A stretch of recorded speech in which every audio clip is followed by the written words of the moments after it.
Okay, so since lots of people have been watching my videos on how I'm building this campaign, I've decided to do a video to show you how I go about designing a quest to fit into the overall scheme of the story. So again, we have two things that we have to start with. Number one is the world. And I'm sorry about the glare, there's nothing I can do because otherwise you simply don't have enough light to see anything. And how do you start with the world? Well, first of all, the world is best represented by an atlas. So this is actually the whole country, the whole continent Aventuria, and you can see the different maps that will be available. And to give an idea of where people are traveling, they start somewhere down here and they will travel up, and that's the first big part of their journey, all the way up to here. Now, this part of the journey is detailed in this campaign book on, well, detailed is probably the wrong word, let me see,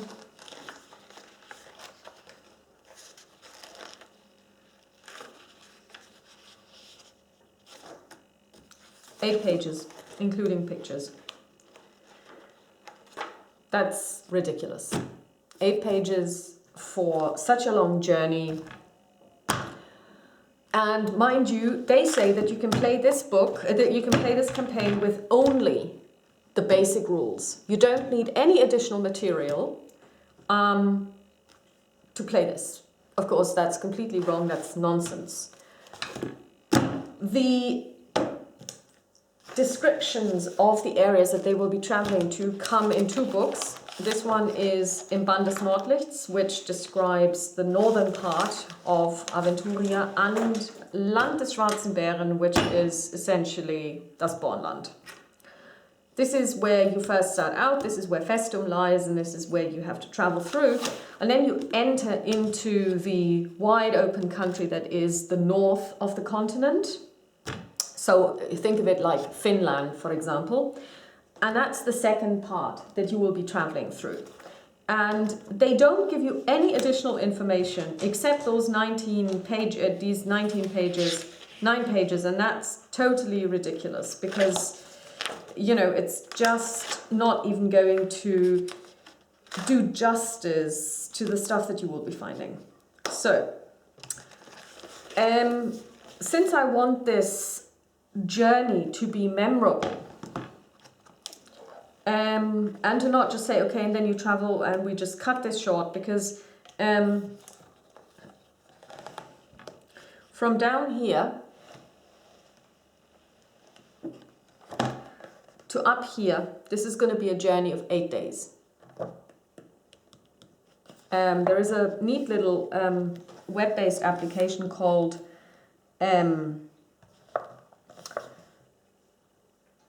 Avespfade, where you can actually put in different parts of Aventuria, and it will tell you how long it's going to take you to get from A to B, if you are traveling on your own, if it's a group that's traveling, if you've got horses, if you don't have horses, blah, blah, blah, blah, blah. So that's 8 days, if everything goes okay. Best case scenario. So this part of the country is extremely interesting. The description of this part of the country takes up 9 pages on its own in this book.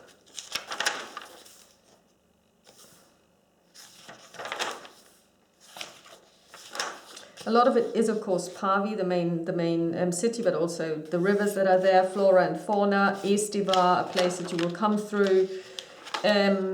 So, you know, there is plenty of stuff in there.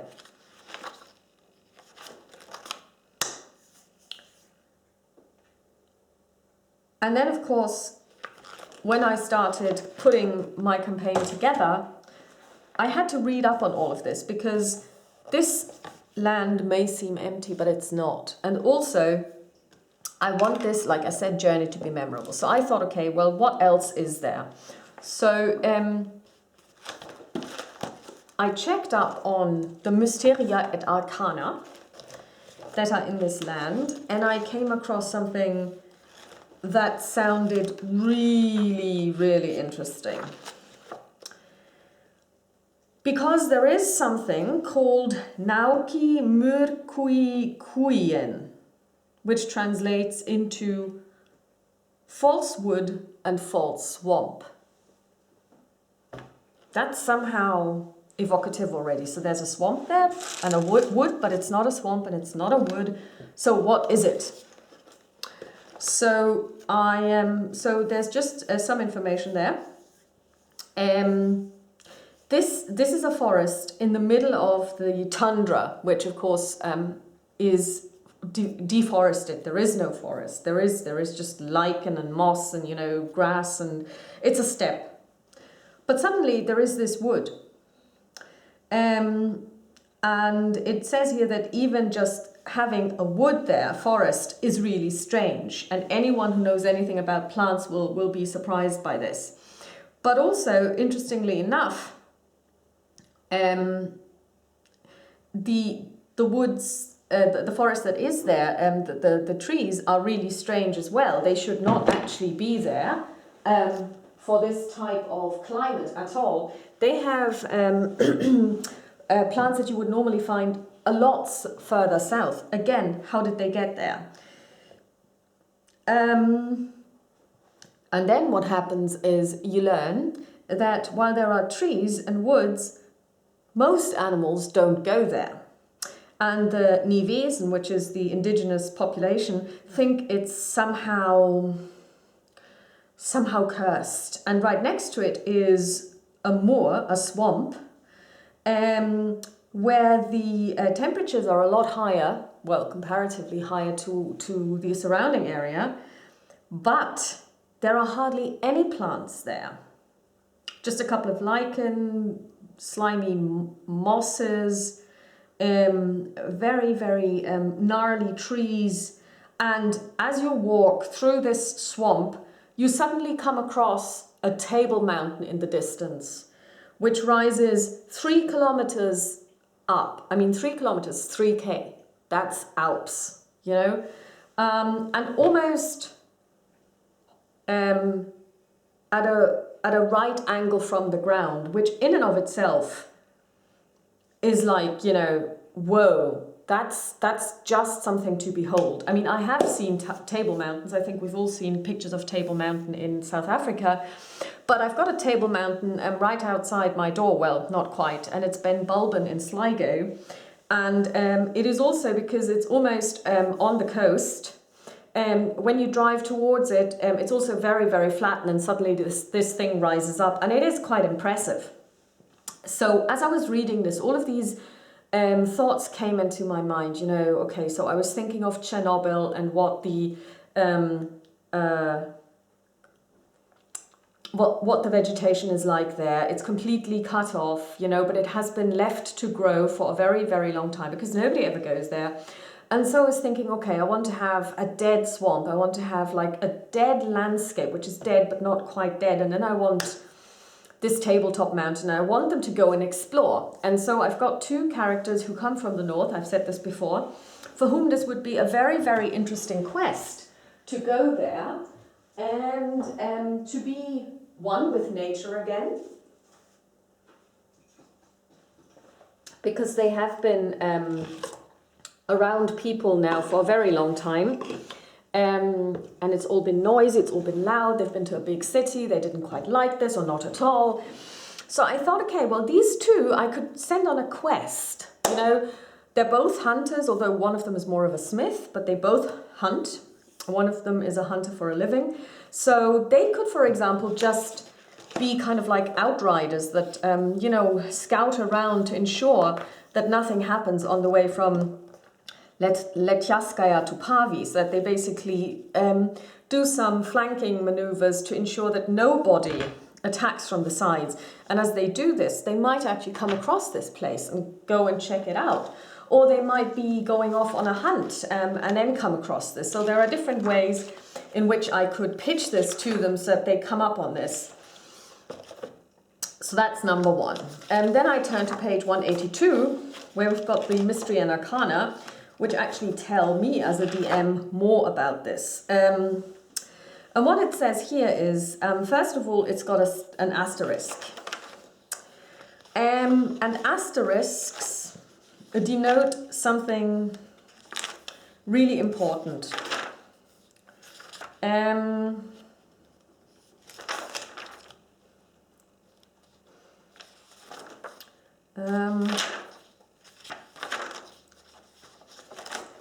Asterisks, I think, are the ones that show you that nothing is ever going to be written about these. So no official information will ever be published on stuff that has asterisks. So it will never ever be used again. So you can do with it what you like, because whatever you come up with will never be made redundant in later stories, because they will not be talking about it anymore. So this is basically handed over to you as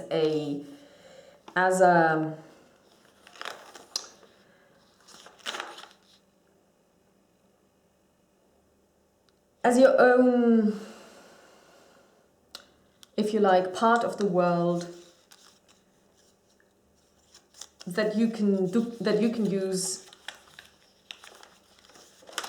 the way you want it to be used. So when I read this, it says that it is absolutely unclear where this totally unnatural landscape comes from. And it basically just describes it. And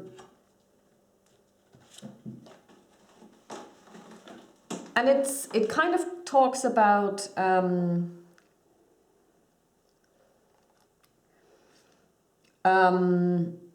some ideas that might have happened. There is a goddess named Zumu. She's one of the oldest goddesses there is. She was a giantess, really.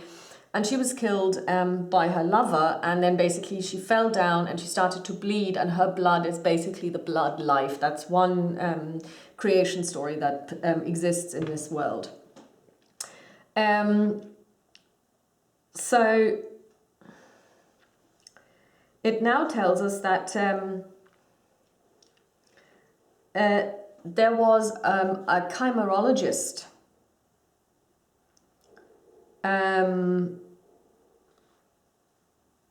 whose laboratory was in there. And they have been using his laboratory, so they've basically killed him, and they've been using his laboratory to create chimeras, which they have been releasing into the world. And interestingly enough,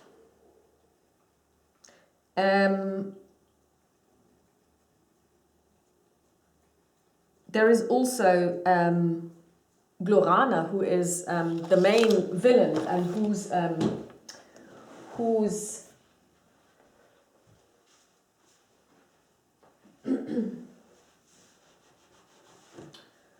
I'm sorry about that. I just needed to clean something up that the cat had just decided to eat. And there's also Glorana, who used to be the tyrant in this part. She's one of the heptarchs, and she's fallen. But she also was in league with demons, and she sent forth daimonids, and some of them might have been chimeras as well. And creating chimeras has been something that has been going on here in this neck of the woods for a long time, and it's also something that's not allowed, and it's not something that is supported. So you suddenly have this idea of they could go there and they could find all kinds of things. So I have now got the following ingredients. Number one, how does it fit into the world? It fits into the world because traveling through the area.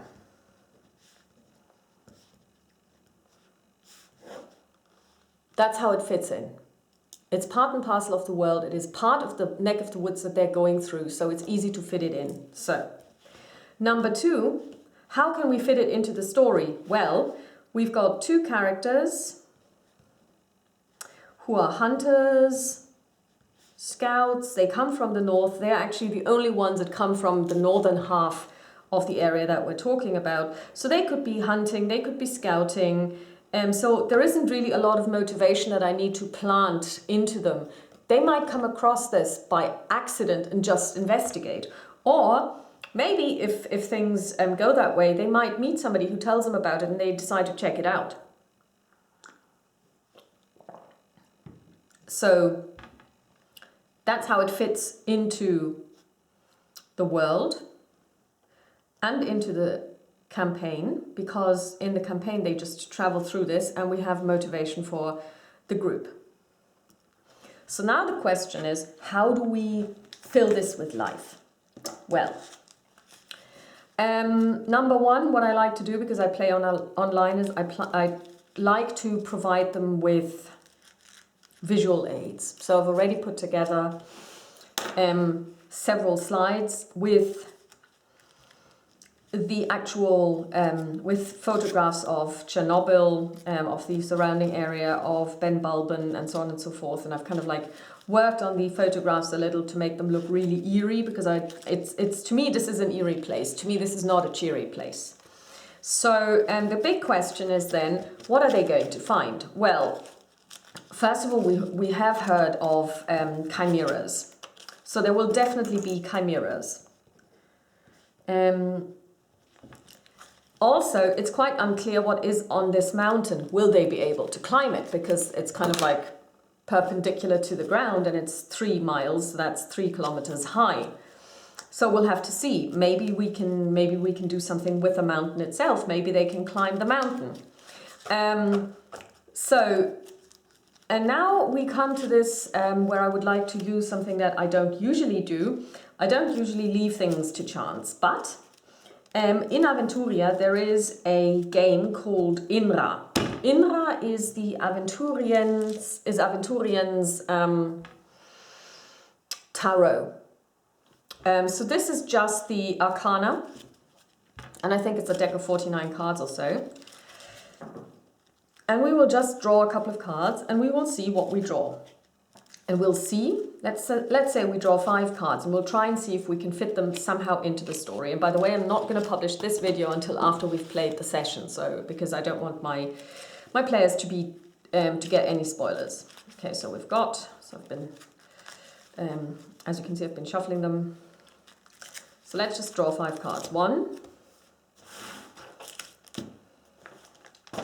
And we can actually use the help for the INRA, which tells you how you can put down the cards, in what way, to achieve certain ends.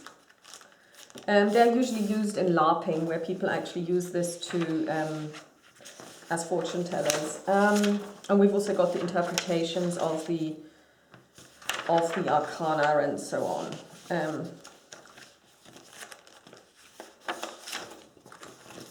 Okay.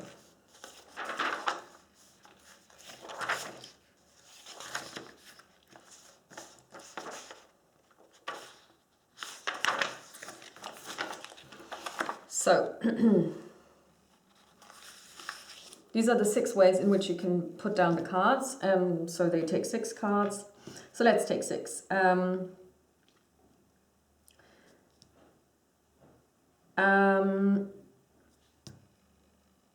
So this one you can use to decide. This one you can use as, if you're a GM, to say, okay, so basically somebody rolls the dice and then you present them with something.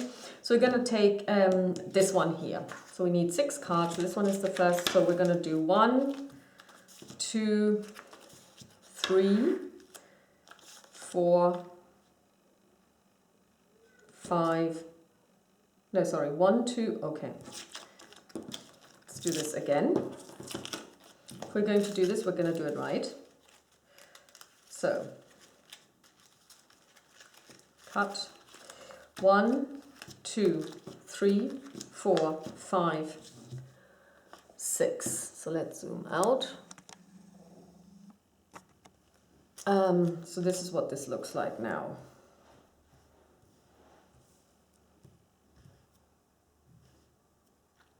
Okay, so we start by uncovering this card first, and it's the Sea. And the interpretation of this arcanum is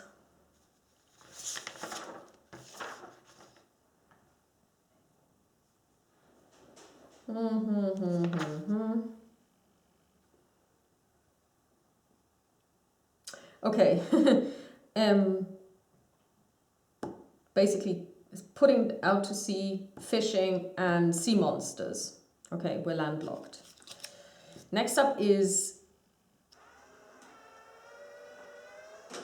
the castle. The castle stands for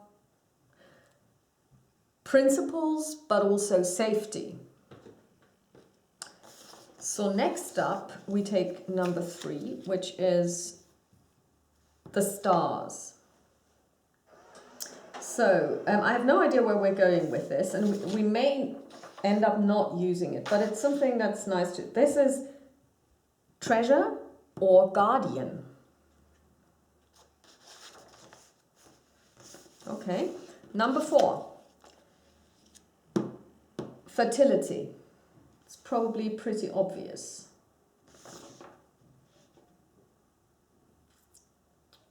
Which stands for the goddess Pereine. The djinn, granting of wishes. And here we've got the merchant. And the merchant stands for fair trade.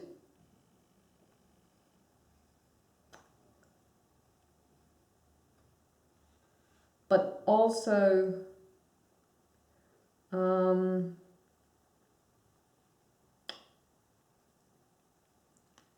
a very big thrifter. Okay. So can we use this?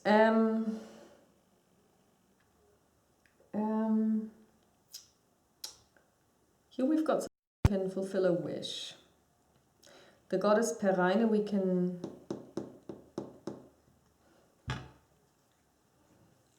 leave out. Can we? Okay, so we've got the granting of wishes.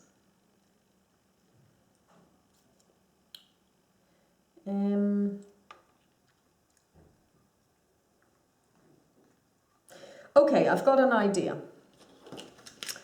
Okay, later in the story, the guys will have to cross an ocean. The problem is one of the people, and she's actually going to be on this particular side quest, has a deadly fear of the sea. So we could foreshadow this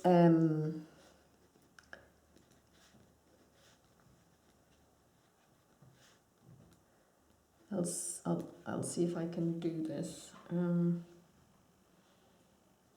somehow.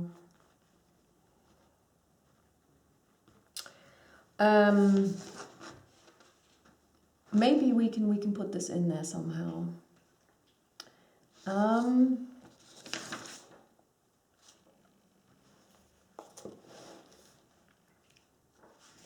Treasure and guardians.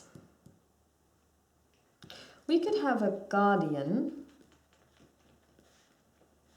that guards the laboratory.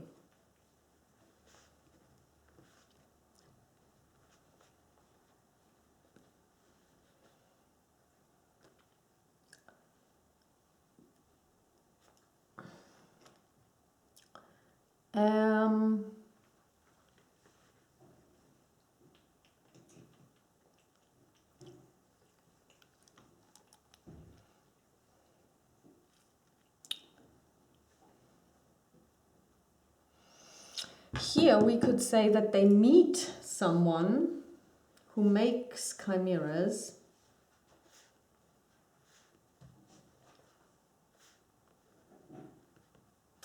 and they could engage with him into kind of like a deal. So it could be more of a social combat.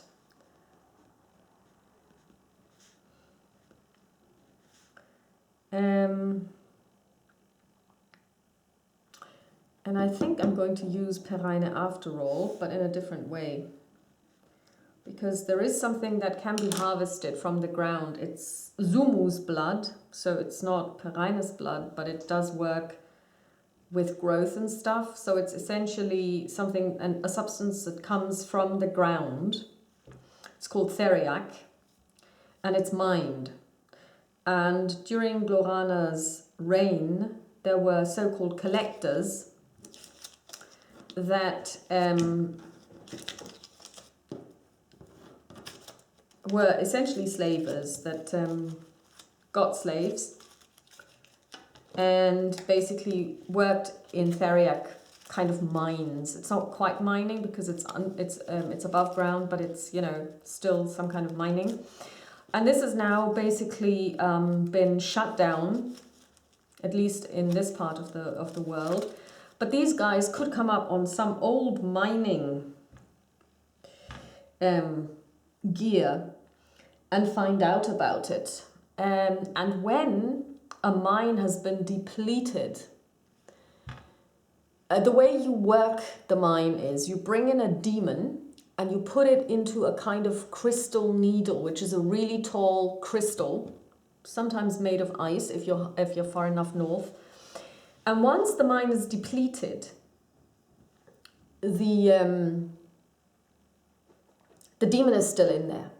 And it still tries to draw life essence from the ground, but there is none. So as soon as you get close to it, it'll suck the life force from you. So they could have, in a way, reversed life essence. So it's drawn from them, and it could be one of the things that they experience. And they may or may not be able to find out what it is that they're experiencing. They could just basically feel drained, but without actually being able to find out why they are being drained. So it could be one of the things that they see at this part of the journey and will later on only find out and discover what they will be seeing, or what they have seen, what this is. So that's one way of doing this. So,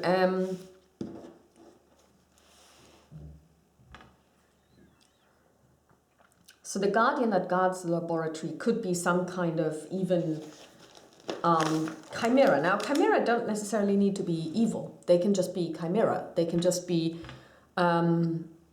anything, really. So they might see this guardian, or it could be a statue that's guarding them.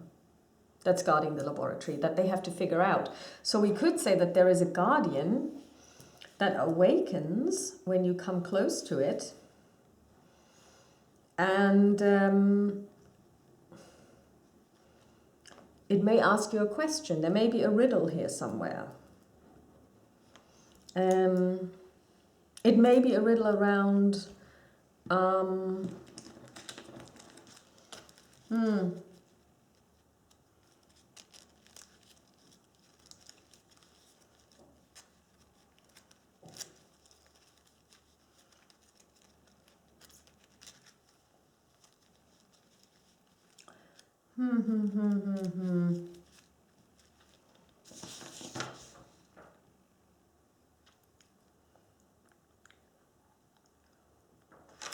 It may be a riddle around, and let's just use this one more time. We're just going to draw one card and try if we can derive a riddle from it. So we cut the deck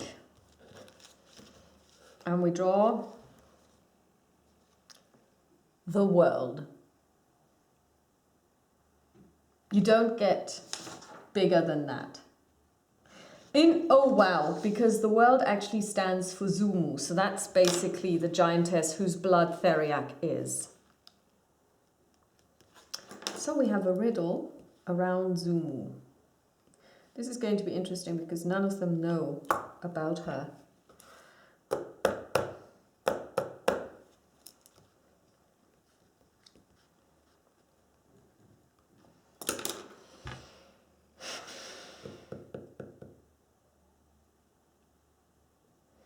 Now that's interesting. So this is going to take me a while to figure this out.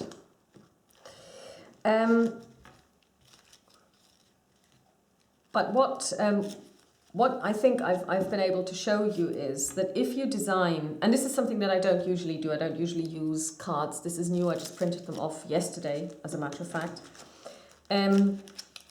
But basically, when you see those adventures, and this one is really badly written. I mean, it's just a series of things that happen. They're completely disconnected. The only thing that connects them is that you happen to be in the same area all the time.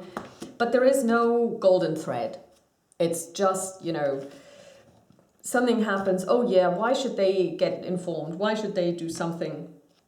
There is no, I mean, I find this all very uninspiring.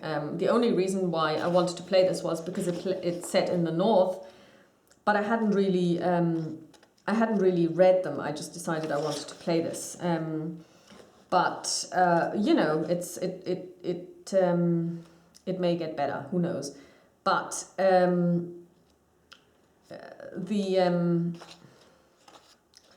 we'll see. We'll see how this takes us forward. But of course, I've got my own thing going now. But again, when you play these and you just follow the books, you will probably end up in a very, very boring situation where even the DM will get bored. I mean, we're doing this at the moment, and even the DM was like, okay, well, next time round we play something like this, I will shorten it completely because we are doing this, we're traveling around, and actually, essentially, there is something that happens every so often, but it kind of, I mean, he didn't bring in any additional material, so for us it's really like boring and nothing happens, and for him it's boring because we are bored, so, you know, it's difficult. So you want to kind of flesh this out. And you also want and this is probably something that I really like about Tolkien, because in Tolkien, the world itself, the sheer landscape, the trees, the flora, the fauna are part and parcel of the story. They even inform the plot. And I think in a world that is so well described, I mean, they have their own atlas for the world. You know, this is a book you can buy. You really need to make the most of this. You know, they didn't just draw this because they were bored. And I mean, I could look at this for hours. I really, really love it. But you can use it to really get into the mood, to really get into... I can get inspiration from looking at maps. So now I know what we need to do. We need to have a couple of chimeras. They can be of any kind. They don't need to even be aggressive. They just are not natural. Okay? Then we may have something, a hint, a foreshadowing of possible sea travels later. Then we've got a guardian that guards the laboratory, which they come across somehow. They could meet someone who makes the chimeras, and they could enter into social combat. You know, he may be wanting something, he may be needing something that they can give him, or they end up killing him, or they end up, you know, apprehending him. Then we could have Theriac somewhere in there, and then of course they have the riddle, which might be posed to them by the Guardian. And the riddle has something to do with Sumu, which of course harks back to Teriak, which is called Sumu's blood. So that's really... So we could have this here. Since both are illiterate, I can't really give them any written hints because they wouldn't be able to read them. So yeah. And lastly, I would like to show you this. This is a likelihood and unlikely likelihood table. So, and I got this off of Geek Gamers, who was so kind as to send it to me. because she's been using this. And in our most recent session, we had a very interesting situation. One of the characters, who is an elf from the north, so he doesn't know anything about the world of humans, had heard a name, the name of Ifirn. Now Ifirn is a half goddess, and she is the daughter of the god of winter and snow and the hunt. And he has heard the name, and he basically says, I want to talk to Ifirn, as if Ifirn was a person. So another character answered with saying, well, lots of people want to do that. You know, she's a goddess. And it's like, yeah, well, I don't understand this. So they end up, so basically this character says, well, is there a temple? And I basically didn't know, because I wasn't even thinking that this might come in, because it was certainly not in my plans. And I looked it up during the game. And yes, of course there is, or well, not of course, because there aren't that many temples to this goddess. Yes, there is. So they go there.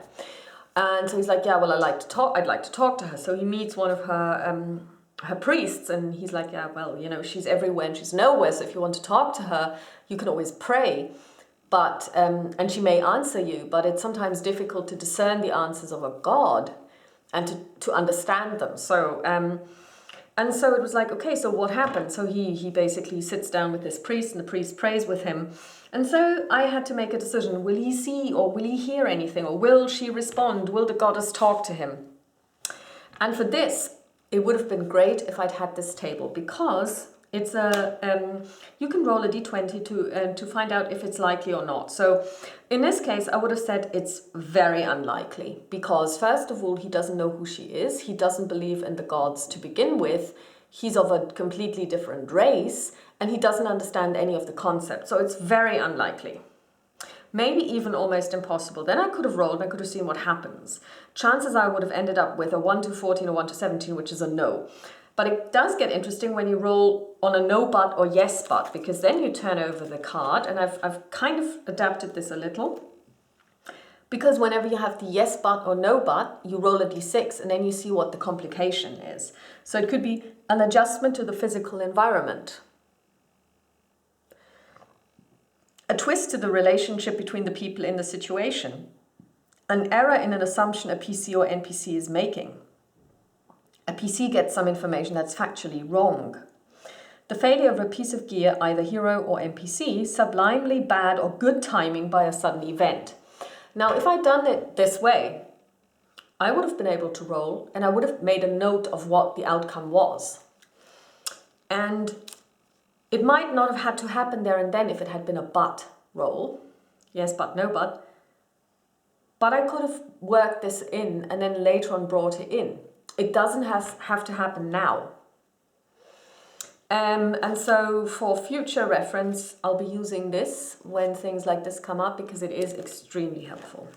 So now I've got a general outline of things that I want to do. So I'm now going to have to look at chimeras and see what I can find. I'll have to think about a guardian that guards the laboratory.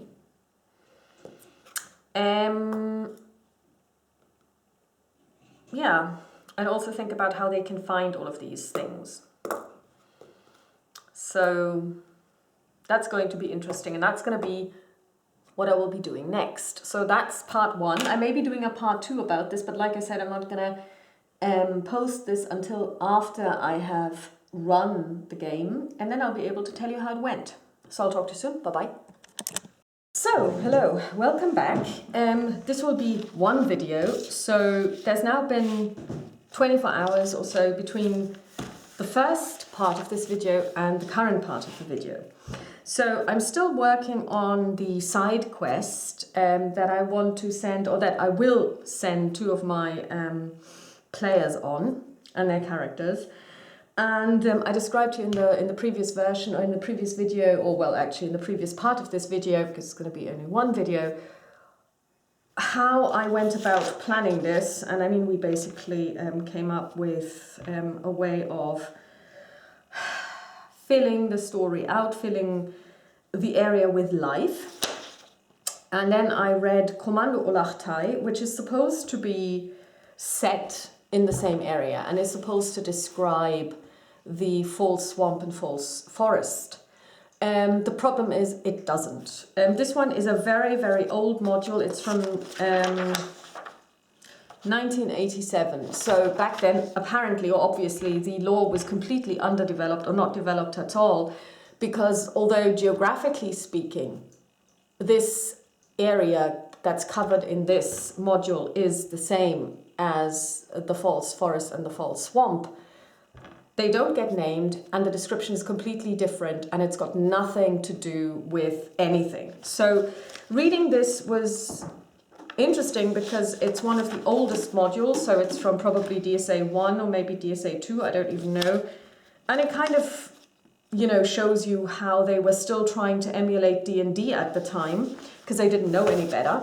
And the only thing I gained from this, apart from being really amused, was a chimera. Because I said that, according to the lore, there is somebody who creates chimeras and they have been sending out chimeras. Now, the thing about chimeras is that chimeras in this game aren't necessarily dangerous. They are just hybrids that have been created using magic. So, for example, there are the Holberkers, which are crosses between elves and orcs. And I do want them to encounter chimera because that's important because, there is this part of the lore in there.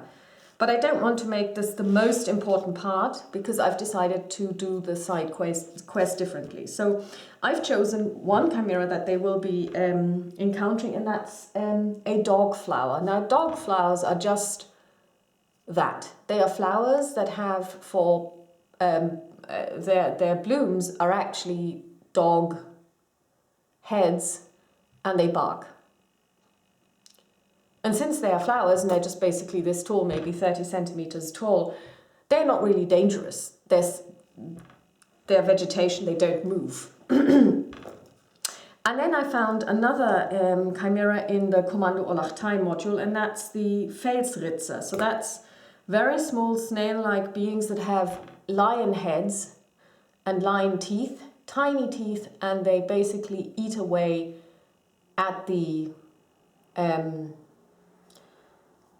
ground, and they eat out the stone, and they make trails. Again, tiny. So they may or may not see them depending on how perceptive they are. But I do want them to realize that nature is somehow out of whack, that there is something odd going on here.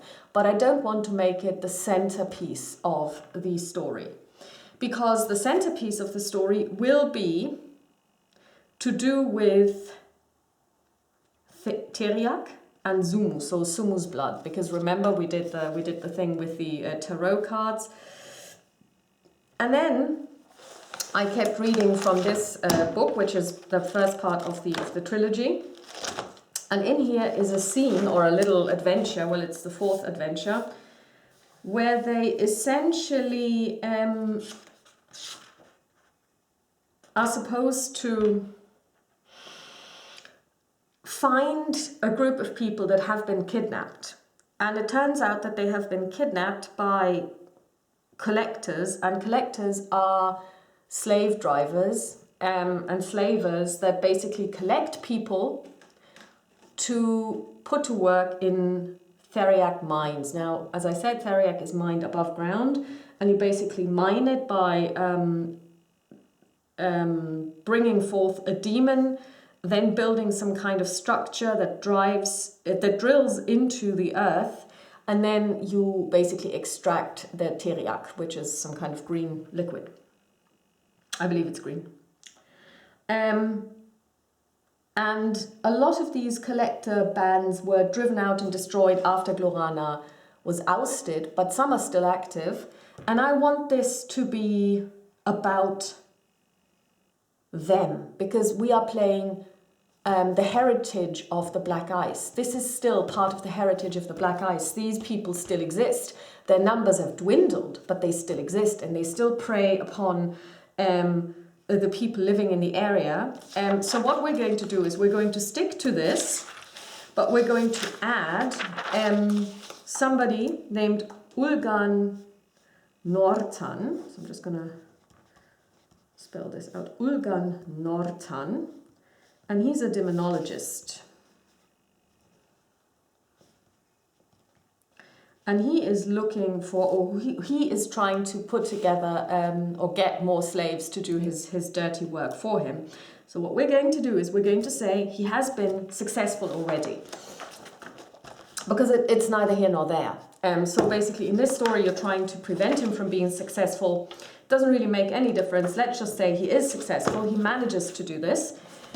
And these two come across a Theriac mine that is active. This Theriac mine has, let's say, 15 slaves. And it has collectors. And collectors can be anyone really, but a lot of the time they are also former employees, as it were, of Glorana, and a lot of them were and are Fjarninger. And this is where it gets interesting, because one of the characters going through this is a Fjarninger, so she will see her own tribesmen being very, very mean. And I'm interested in finding out how she will react to this. So we will have collectors, and there we will have, let's say, 8 slave drivers.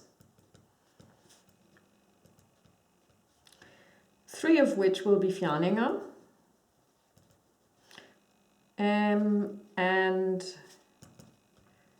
5 thugs. You know,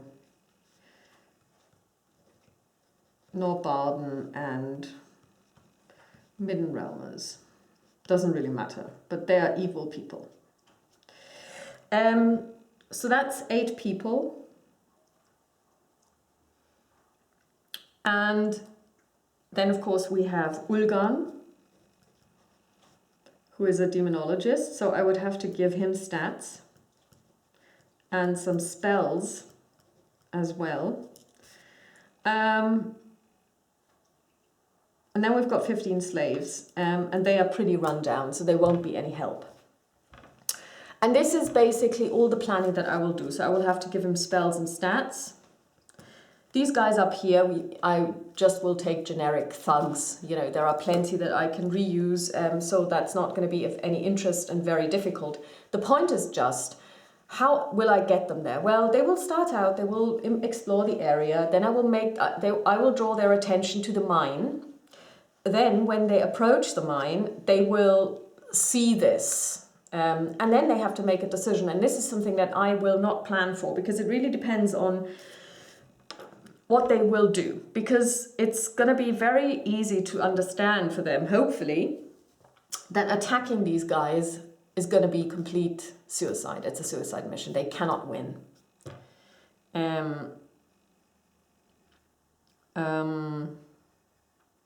Let's make that 8 thugs, so it's 11. Yeah.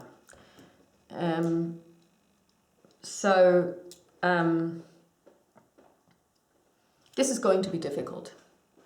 And this guy can create demons, so he can bring them into this sphere. So, you know, I might have a couple of, he could have some demon daimonids with him. Yeah. Maybe, yes.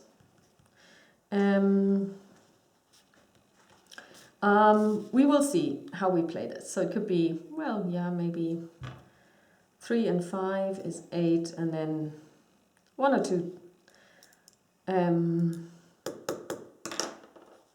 2 snow demons. Yeah, that's gonna be great. That he brings them forth, he calls them.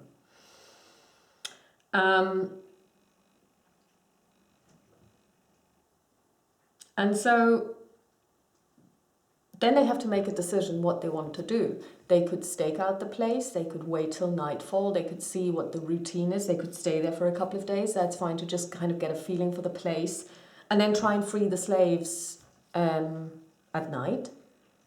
or they could try and attack the place, which is going to be very tricky. And I want to, but I want them to. I mean, even if they realize halfway through a raid that it's not going to work, they can still withdraw. Or they can say, okay, this is really dangerous. We're just going to go back and get help. These are all options, but I don't know which ones they will be taking. And they could be taking let's say, various of these options. First, stake out the place and then go back. Or first, stake out the place, try to free the prisoners at night and manage, but only in part, because someone wakes up and hunts them and some of the slaves remain behind because they are too weak. So these are all things that could happen. So I would also need stats for 15 slaves. We will make those Nivesen generic. And so now I've got this skeleton of a scene, or multiple scenes actually. But all I now need is the stats, because, you know, I need to know how perceptive these guys are. Will they hear them when they approach? Things like that. So we need this. And this way now I've got a skeleton. And I'll have to check if Ulgan actually has stats.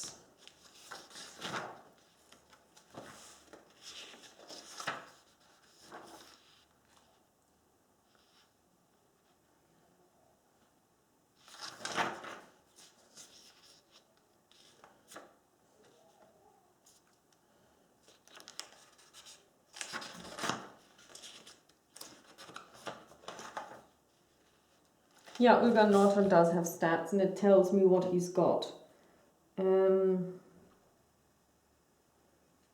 Okay, oh, he's got Ignifaxis. That's actually quite a good one.